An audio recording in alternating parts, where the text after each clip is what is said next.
basically it's like this. Sverigedemokraterna, the Sweden Democrats, this is the anti-immigration party in Sweden, the big one, the one that's in the parliament. Their voters are going to support Intelligenspartiet. Intelligenspartiet, for those who don't know, it's a one-issue party. It's only for non-citizen voting in national elections. And Sverigedemokraternas voters, who are nationalists, protectionists, whatever you want to call them, they're called racists, they're going to support this idea, and I'm going to tell you why.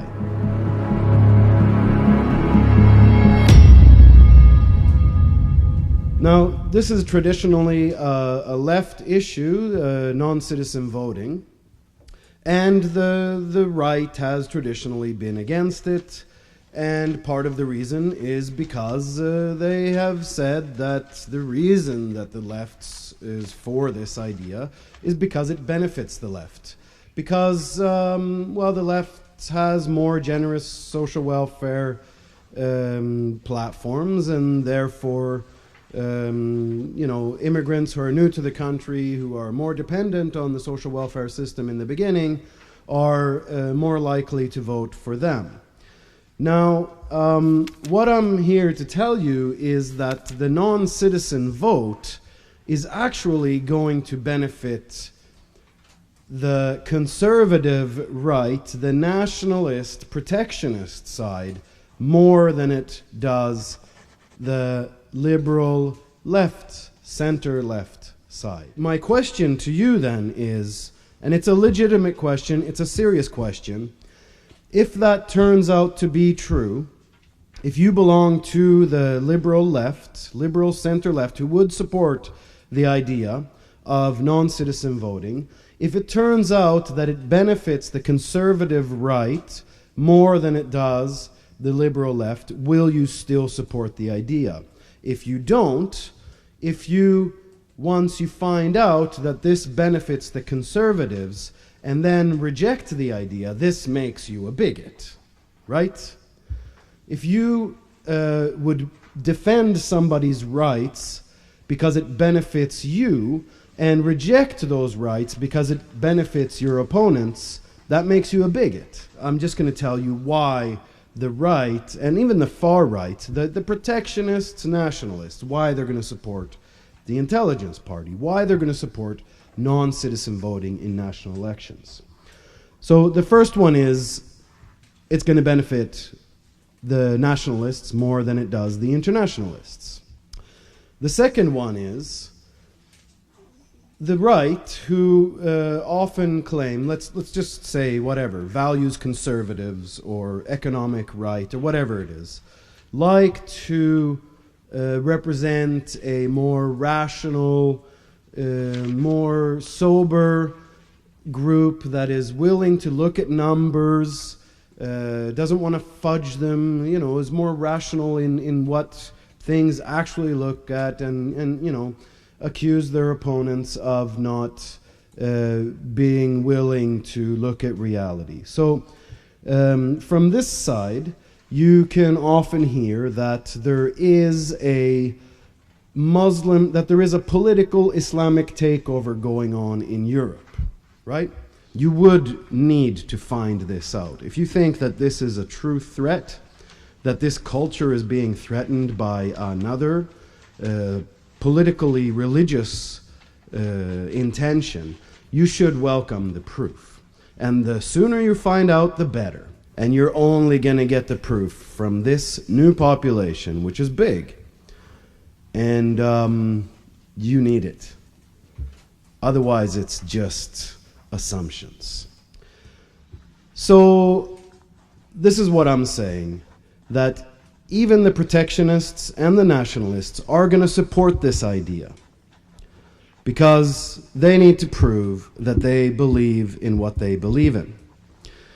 And the internationalists, they also need to prove what they believe in, because if you are going to be for the idea of letting in people to your country, you also have to make it impossible to live in that country and not have the result of that be a cheap labor force which is very, consistently designated to immigrants, and where the working poor and the poor people who already live in that country are the ones who take the hit, and where humanitarian capitalists who keep saying that no, immigration is good for the economy. We've had a recent influx of migrants and the economy is going really well. Yeah, it's going well for the people that were already doing well. It's not going well for the migrants, and it's not going well for the immigrants and the people with immigrant background who've been here for a long time. It's not going well for the working poor and the poor who are natives to this place. So why the fuck do you think there is this resistance? The failure of this free market is starting to become very apparent, and people are reverting back to traditional values, family values, religious values, and it's not surprising at all. Now, Sweden, being the country that has been very effective at branding itself as one of the most open, egalitarian countries in the world, has a huge problem with segregation, systemic segregation, and inequality that really hits immigrants and the working poor and the poor the hardest. And immigrants are supporting the anti-immigration party. When it comes to voting rights, so this project is all about voting rights. It's not some kind of it's not a charitable idea at all. It's just trying to use the method that we have used before to make sure that as many people in our society as possible can participate in the democratic process, right? And it's not about being good. It's not about proving that you do good or anything like this. It's just to do things within the tradition of how we have done things. It's a very traditionalist idea, I guess you could say. Listen, I know it's scary. Everything seems really scary right now. There seems to be this surge of violence, like the violence is increasing in society. There's more people that are willing to take to violence.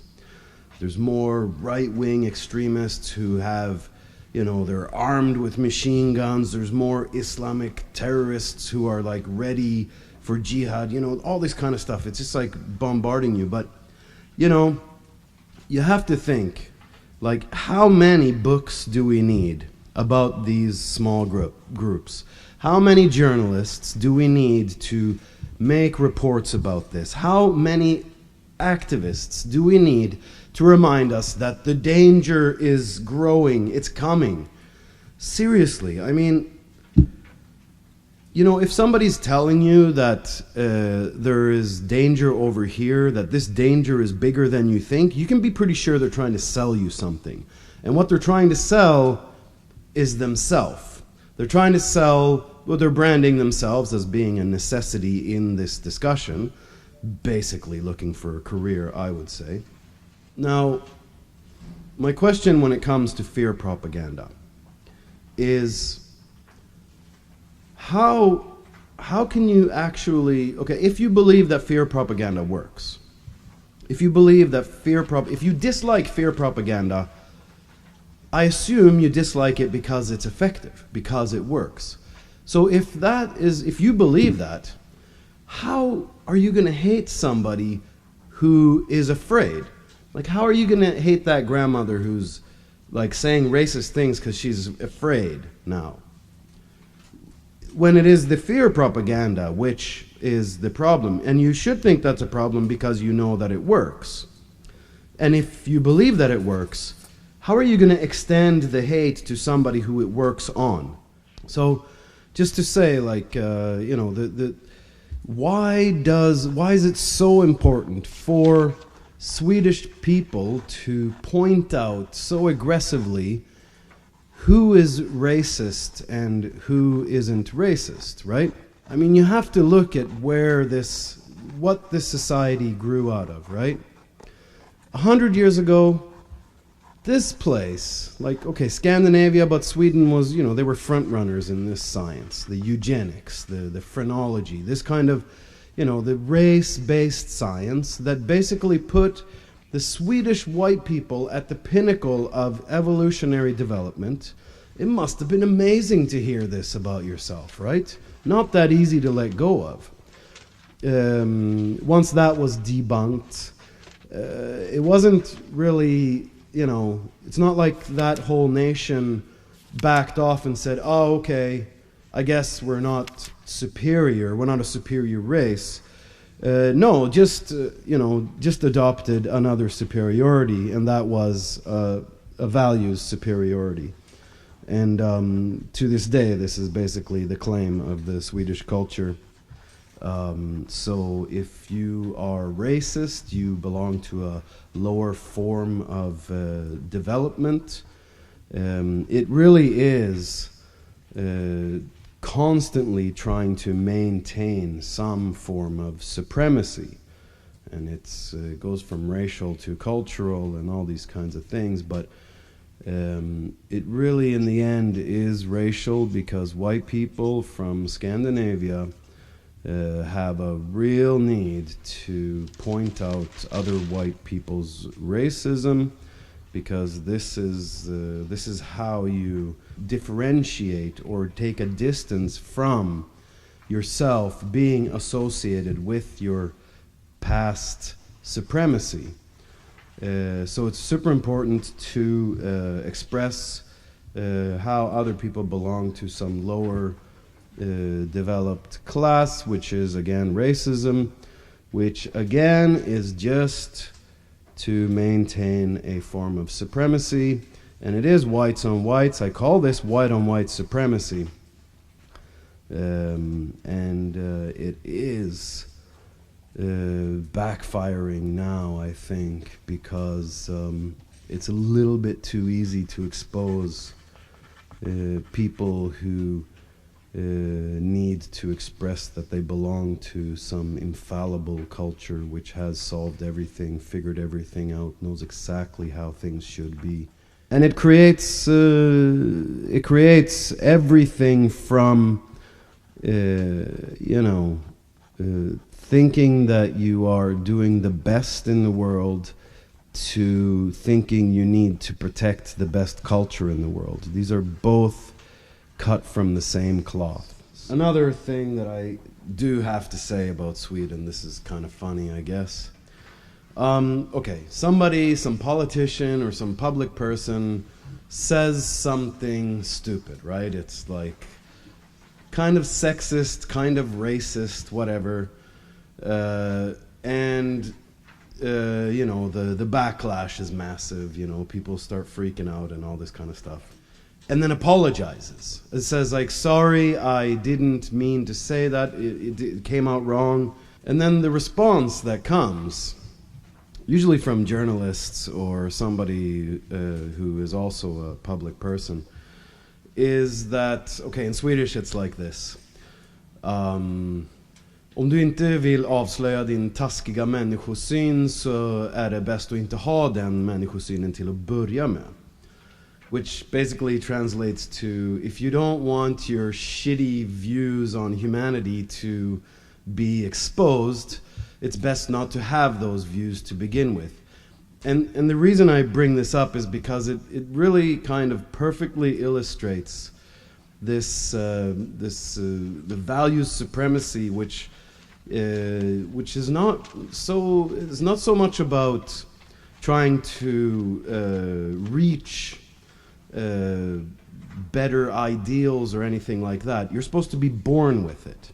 So you can't improve or anything like that. Like, try immigrating to that fucking country. This goes back to the idea that this is a superiorly evolved culture. I don't know if that's even a word.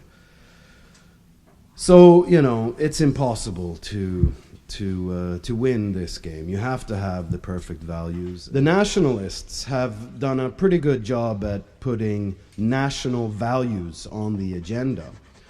And the fight coming from the opponents is to present more values, better values. In fact, the internationalists sound more nationalists than the nationalists when they talk about the values of this country. This country's values is about openness, equality, gender equality, all these kinds of things. You're talking about the exact same things. In fact, you can use the exact same values on the nationalist protectionist side as you can on the internationalist globalist side. I know you don't like the word globalist, but really this is a capitalist system that is benefiting from a low-paid workforce.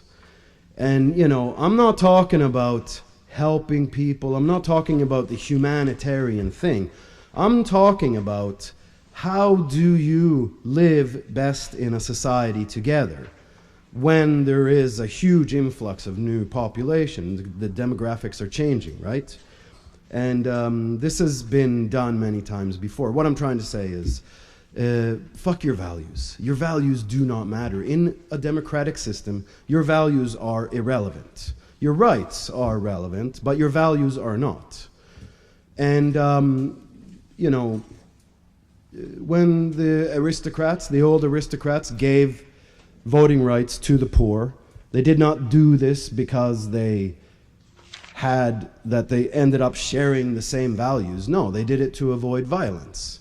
They were uneducated, stupid, redneck people with poor values, and, you know, they're just stupid. And this is basically what the upper class and the comfortable have been saying about poor people all along. And this is what you hear in Sweden too. This is what people are saying about Sverigedemokraterna's voters, that they are stupid, redneck, ignorant, uneducated, and, you know, afraid bigots, basically. And forget those old arguments, because, you know, the arguments were the same when women fought to get the vote, that they didn't know enough. Well, and also that they were too emotional to vote, and that they were well represented by their men, so they didn't really need to vote. But, you know, they still fought, and fought hard, and got that vote. And nobody today is going to say that women are incapable of voting, but that was the argument. And it was also the argument for the poor. Uneducated, didn't know enough. Now it's time to change this, and in Europe, no country allows non-citizen voting in national elections. One country will be the first. Sweden could be the first. Sweden claims it's the first, and it's in first place on a lot of things. Not quite true. I mean, for being the most gender equal country in the world, self-proclaimed, and having the world's first official feminist government, not having ever had a woman in as a prime minister, I mean, come on, is that, like, what's the math? Like, what are the odds of that happening? You know, you can't just keep branding yourself and not do what you claim to be. And the integration, the immigration issue is just so failed in Sweden. And just ask immigrants, for fuck's sakes, if you don't believe me. Ask immigrants who live in, like, majority immigrant areas. And, you know, call them racists because they're going to vote for Sverigedemokraterna. So here is how you do this, right? You go to the polling station. You take your ballot, whatever party you're voting for. So let's use the example of Sverigedemokraterna. You take the ballot of Sverigedemokraterna, bring a pen, you write Intelligenspartiet on the ballot. You take a picture with your phone, and then you can throw away that ballot. You don't need to submit that ballot with your text on it. Just put it in your pocket or whatever, throw it away. Just make sure you write that, take a picture, and then you go about doing your regular voting as you would anyways. And then when you get home or when you leave the polling station, you post that picture on social media, showing the party you voted for and showing that you wrote Intelligenspartiet on your ballot. Post it on social media, tag Intelligenspartiet or tag the Intelligence Party, and show people that you support non-citizen voting in national election because you are not against immigrants. You're against a shitty system that isn't working.